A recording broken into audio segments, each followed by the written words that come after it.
So we're back working at the stator on this engine. We're going to continue to put it together. And the first thing I want to do is confirm that I have the coils oriented correctly on the hub. So if I hold the hub, the two holes that are closely spaced together, pardon me, the bottom and this hole at the top, the harness comes out from behind about where this brush would go. There's a gap in the hub for the brush, so that's where that one is.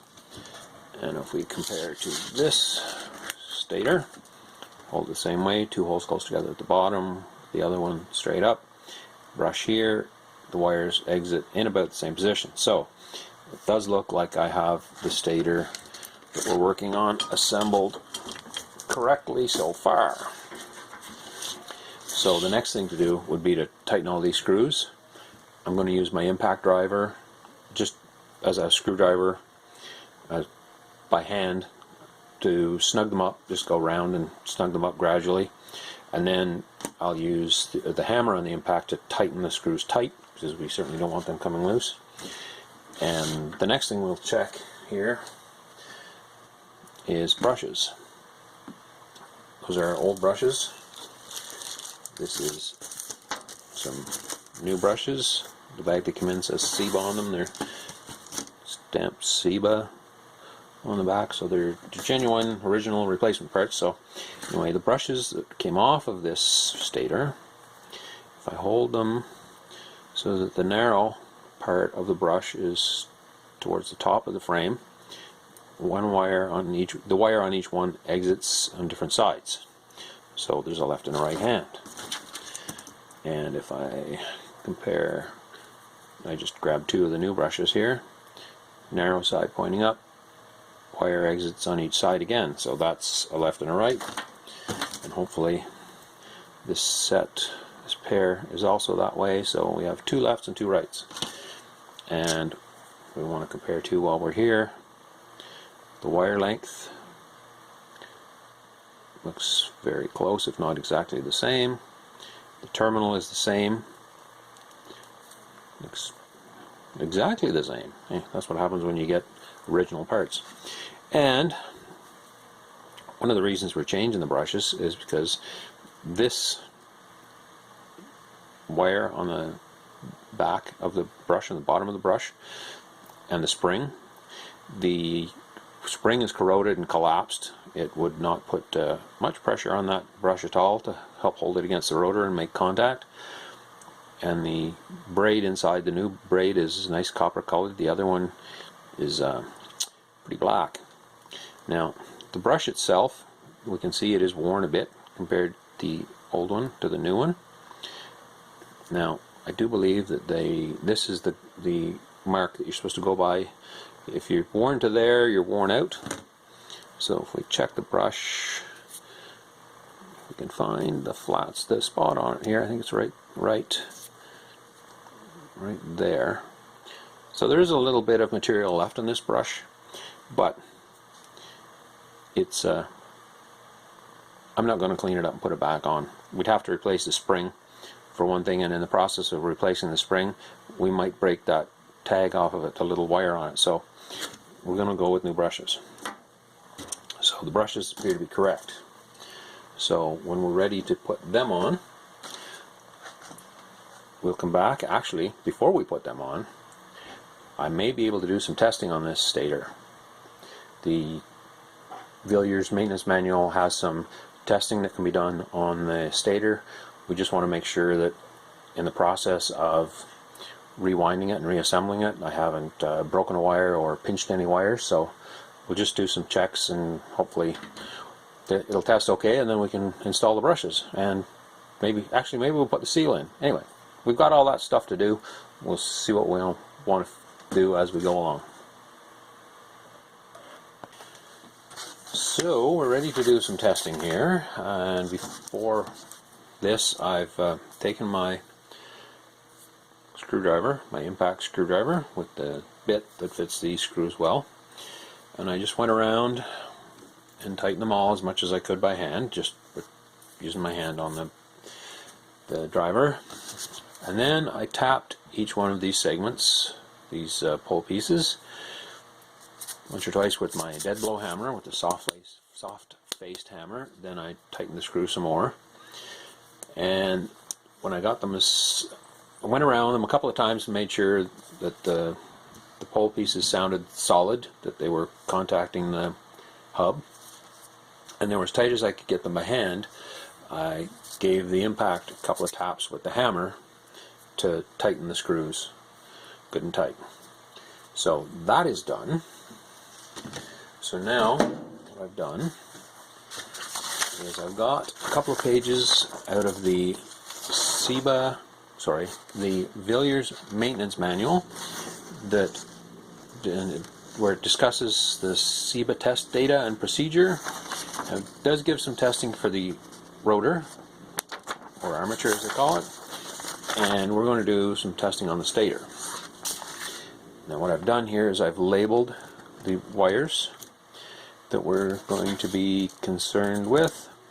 Now there are actually only 3 wires we need to concern ourselves with. We're measuring resistance between DF and HE and A and HE, so one of those wires is the same. So this first wire in the grommet is A, the second one is HE,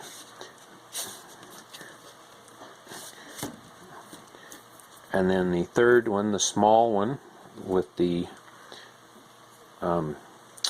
not the ring terminal, but the forked terminal here, is HE.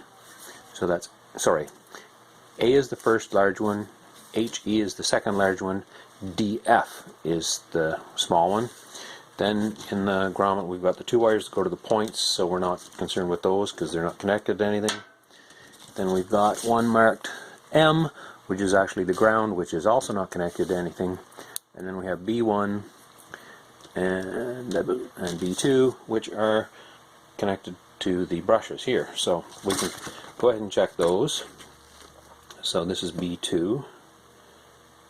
I've got my meter set to the 20,000 ohm scale, so there's no connection there. There's a connection there. So this one should be connected here,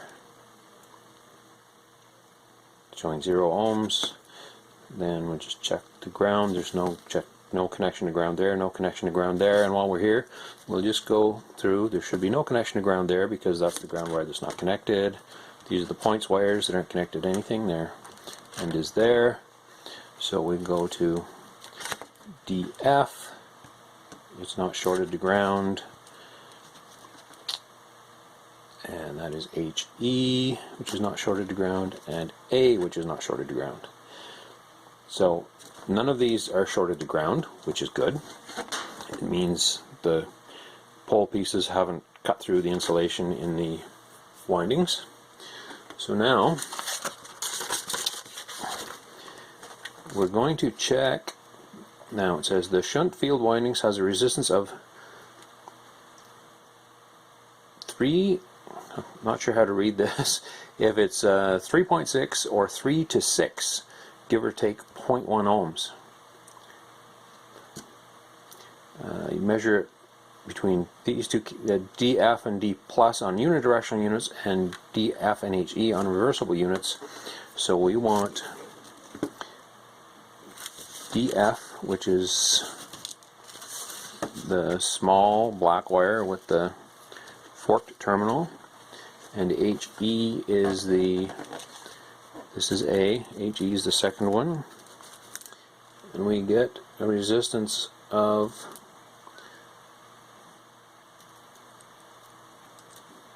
you show a resistance there. It fluctuates. There is a connection there. Sorry, I'm not blocking the meter on purpose, but we can see that when I touch it, it does show contact. If I turn this down to 2,000 ohms, we'll see if it gives us a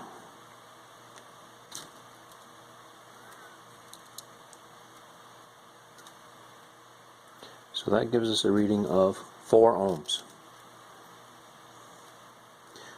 Now if that's 3.6, give or take 0.1, 3.7 ohms, 4 ohms, we're pretty close. I don't think we'll reject it for that.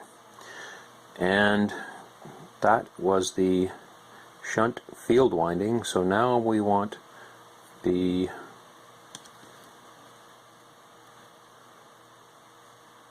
series field winding between A and D positive on unidirectional units and A and HE on reversible units. So A was the first one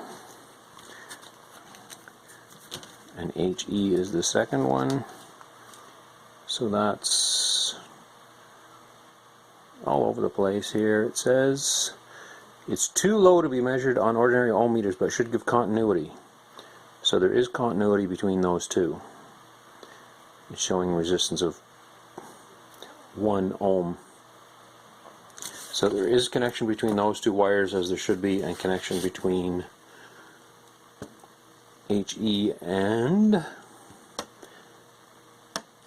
DF. HE and DF, as there should be. So,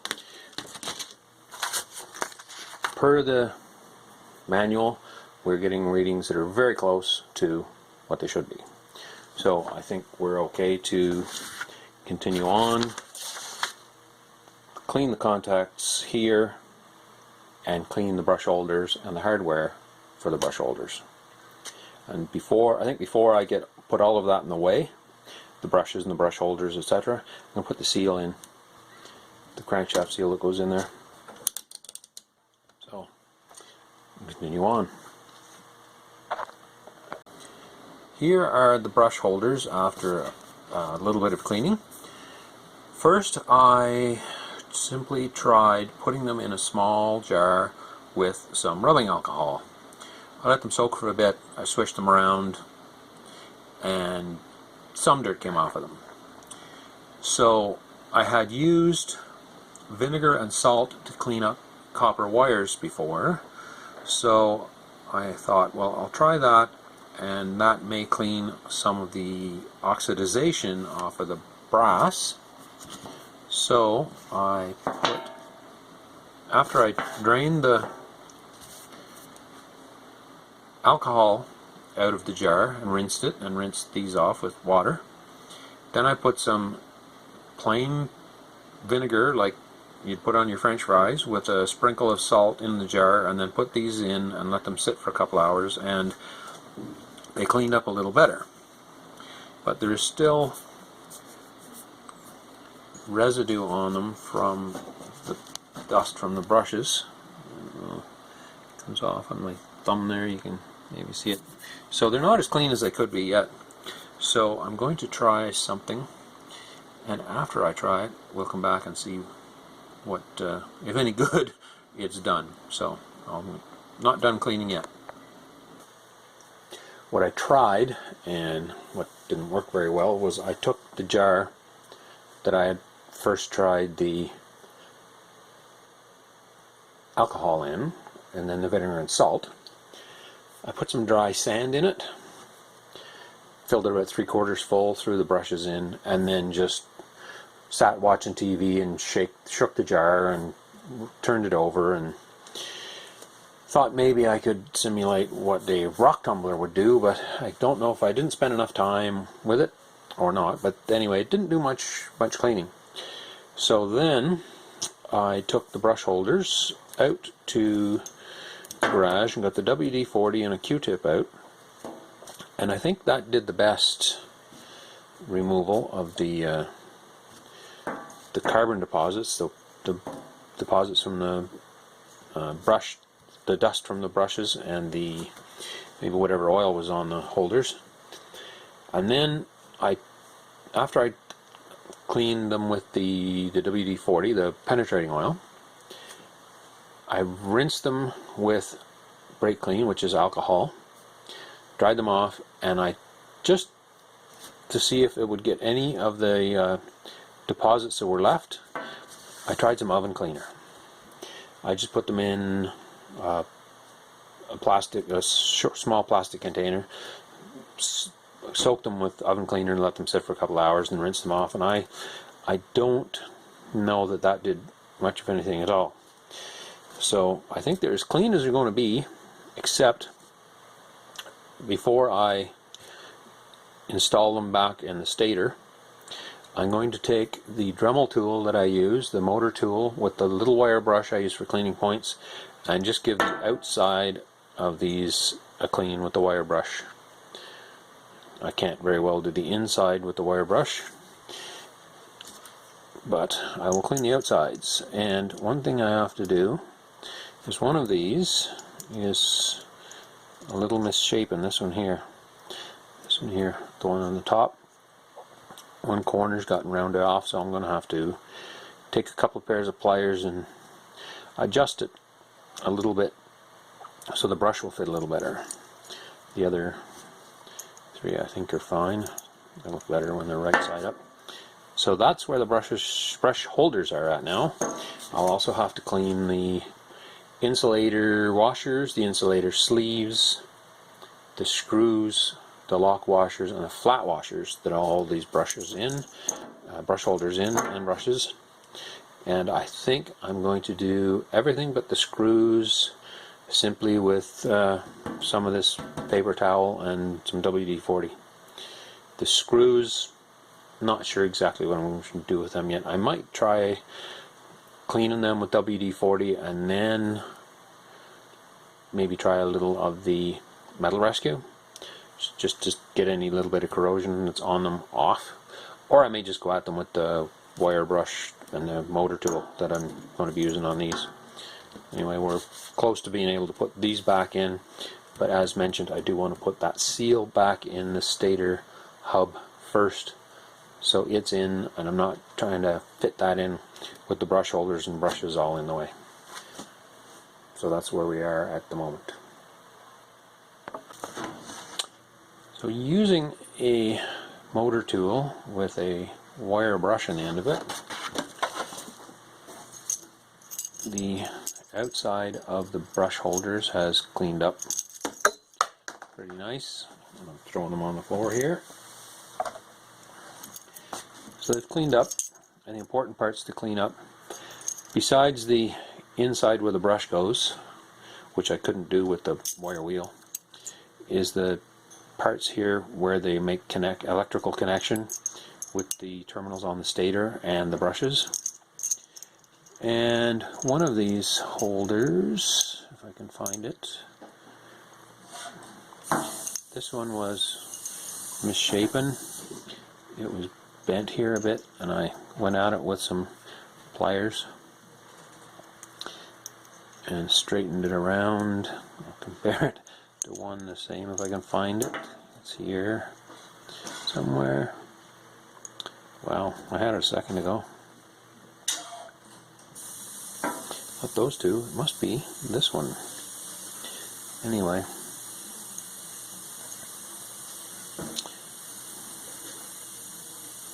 that one there. Anyway, this one, the corner here is slightly more rounded than this one, so I'm just going to touch that with a file. I think it's bent over here, it's burred, and working it with the pliers hasn't changed it, so I'm just going to touch it with a file to clean that up, and that will be ready to use. And I'll just show you how the brushes fit here. So that's one that hasn't been changed. So there's the brush in it. They only fit one way. There's a wide side to the brush and a narrow side, and the holders are the same, so that brush fits in there and moves nice and freely. So the brush holder that I had to correct the shape of is that one. Wide side is here. So that's the wrong brush. That's the right brush. Brush moves nice and free. So those brush holders and brushes are going to go together nice. And while we're on the topic of brushes, I have another set of brushes here. is slightly different. I haven't opened them yet. But the end of the brush, the wire terminal, you can see the wire and the terminal here is not the same. And these are not insulated either, so they are different. The brushes themselves may be the same, but I think these all have the wires coming out of the same side, so they wouldn't fit these brush holders because the brush holders are left and right. So that's two different types of brushes, two different styles of brushes for these Dynastarts. So the brush holders are clean, the brushes fit, the holders, a little more cleaning on the hardware that goes with them, and then I think after the seal is in the stator housing, we'll be able to put the stator back together.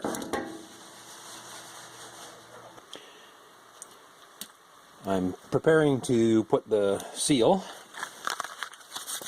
the new seal, which is essentially a crankshaft crankcase seal, into the stator housing. I've got some stuff set up here on the vise to do this. Set up on a socket to protect the wires that come out of the stator and hopefully serve as a limiter. I can only put the seal in until it hits the socket below, and I've got a socket to use as a installation tool. We'll see how that goes, but before we do that, I'll just show you what else I've done here. I've done some cleaning. I actually took my motor tool with the wire brush and cleaned up the two contacts that will have to be connected to the brushes. I also took a blue shop towel and sprayed some WD-40 on it, some penetrating oil, and just rubbed these fiber washers back and forth across it to clean them up. And I did the same with these flat washers that go into the screws, and then I actually took the motor tool and held the washers carefully in the pliers and polished them to take any corrosion and paint that was on them off of them. And I carefully held the screws, cleaned the heads of them off, cleaned the threads of them with the wire brush too. They cleaned up pretty nicely. The insulators to go underneath the brush holder got the WD-40 on the rag treatment, and they cleaned up. They weren't too dirty because they were mostly covered. The insulating sleeves, again, they were pretty much sealed between the screws and the brush holders, but they got the WD-40 on the rag, and they didn't seem to have much dirt on them. One issue I did have, these are the lock washers that go on the screws that hold the brush wires on. And you can see one of the lock washers has come apart, and the rest of them are pretty well corroded, so I'm going to search through my small hardware and see if I can come up with some new lock washers. I think I will be able to find some just in our regular hardware that we have here in North America that will suit. The flat washers here, I was a little hesitant to check for replacements. I will look for them while I'm looking for my lock washers, but I went ahead and cleaned them up just in case I don't have some of those in my hardware assortments. So we'll look for those and hopefully at least come up with the lock washers. I think it's safe to reuse the flat washers. And another issue I ran into was these are the insulators. These are paper insulators that go, you can see it here, they sit in underneath the brush holder, and some of them have got rust on them from the stator housing, and when I tried to clean them, they're coming apart. This one here is very brittle, so I think I'm going to have a search for what I believe is fish paper. It's paper used to insulate electrical stuff. This, you can see this holder, this insulator here is, it's split here, it's got rust all over it, and I'm sure if I went to clean that off I'd end up with this in pieces. So this is a fairly simple piece to reproduce. It'd be T-shaped and then just folded up. So I'm going to see if I can find the fish paper. As I said, I'm sure this is called. I'll have to measure the thickness of it to get the right thickness, but I should be able to get some, and it won't take a lot. A square foot would probably do me and for my lifetime. So that's where we're at with the cleaning. So I'll just put this stuff, while I have it all loose, back in the bag here. Again, all in zipper bags here, so it's all together and doesn't get lost, or at least it all gets lost at once. And that's aside. So the seal here, and hopefully this goes fairly well. So just set the seal in place. Put my socket and extension here just to help me aim it straight. Just tap it in.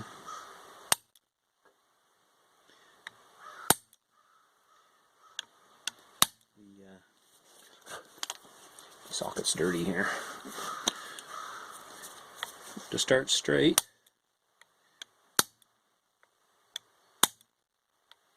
of course it doesn't want to start straight.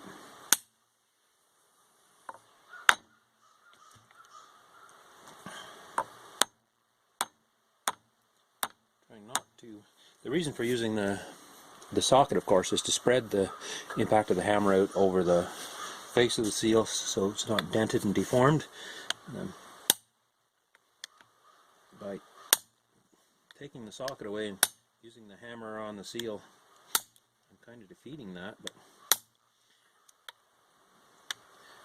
the seal seems to be going in straight now. Try to keep the socket centered on it, and try to keep the stator housing centered on the socket below, because I want the seal to come through just until it hits the edge here. So center it up on there. It's not quite in all the way. You can see through the socket and the seal.